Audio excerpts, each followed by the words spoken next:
Una bilang ng dinuguan, yung laksa na. Oo, mayroon ka ng laksa, may dinuguan, dupli na. Huwag na.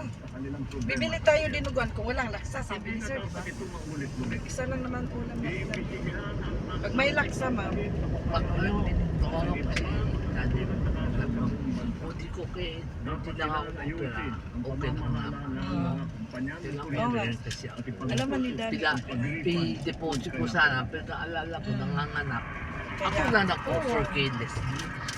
Ba't na rin ang interest ko? Maliit. Isang bigay ko sa kanya. Sa 10. Okay, sa 7. Sabihin ko lang Tapos Daddy. nanganganak pa. Sa Kasi niya, susunod na lang, pag may bakante si ma'am Dan.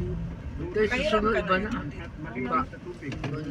Pabigyan ko na si Bobby kasi yan ang kahilera at saka yung dalawa. Oo. Si Ann sana, no? Lalo na para doon sa mga May ano taga-isla. ba? Ay, Ganun pa man, marami kaming natatanggap sa reklamo na hindi man lang daw Malapit na dong. sa kanilang mga Ano ba po? Mahal na yun. hawak ng reklamo ng So kung may malapit sa pamalibang ako. wala pa ma'am. Pag nakalabas na tayo. Saka na. Doon walang kotse dito. Iba to, nag-shortcut doon. ginagawa Para walang traffic.